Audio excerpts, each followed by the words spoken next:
All right, I was not going to even do this psychic prediction, this election coming up in Australia for their prime minister.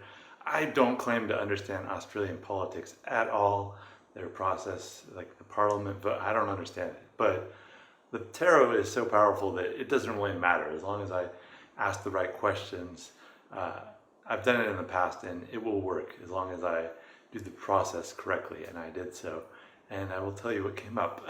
So I looked into this election as much as I could, but I wanted to get this video out because one of you guys in the comments let me know about it.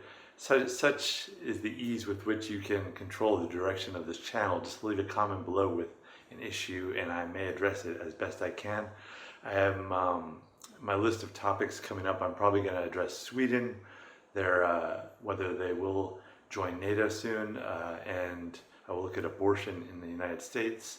But what else are you guys interested in? Let me know in the comments below, as always, where you can reach me here directly. So yes, quick and dirty reading for this Australian election.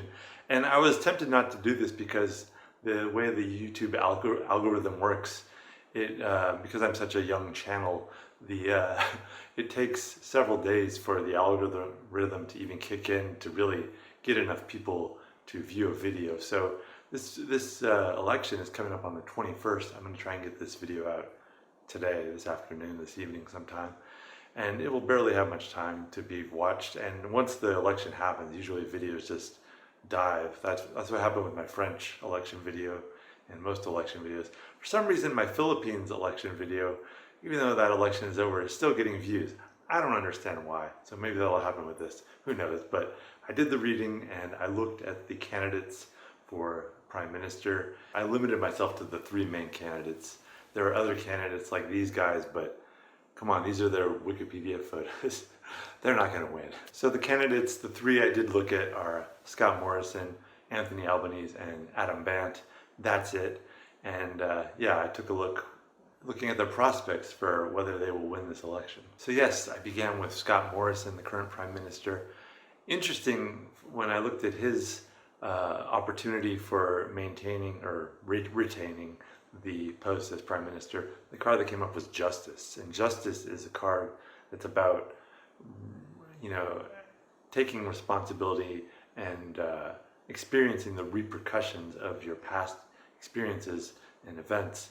It can be negative, it can be positive too though.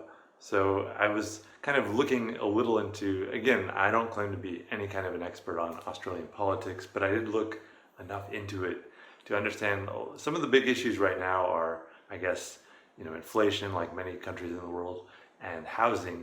So my understanding is that a lot of Australians are not happy with that, which to me, in terms of justice, is sort of a karmic retribution, and I think that is going to basically hurt him a lot in the election. Now, the chief opponent that I understand again, I don't claim to be any kind of an expert on Australian politics, Anthony Albanese in the Labour Party, who seems to be the largest opponent facing Scott Morrison.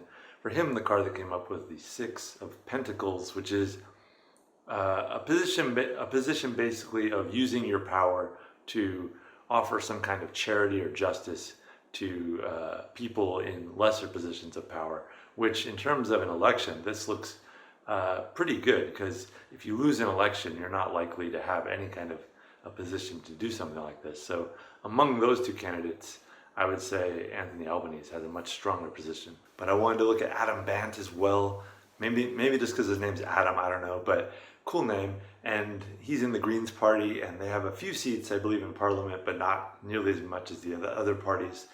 Anyways, when I looked at him, the card that came up did not look well. It is the Ten of Swords, which, as you can imagine just by looking at it, is not really a victory card. It's pretty much a loss card. So I do not foresee him winning, or any of the other minor party candidates. So that's my reading. I would put my money on Anthony Albanese.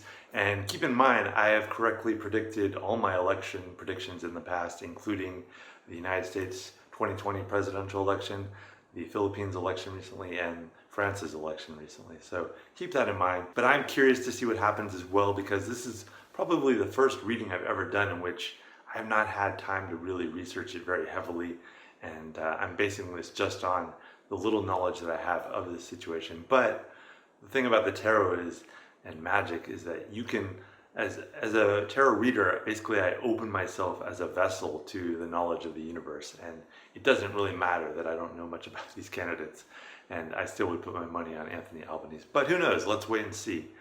We won't have to wait very long at all. If you want more tarot readings, subscribe, and I will see you in future videos. Bye.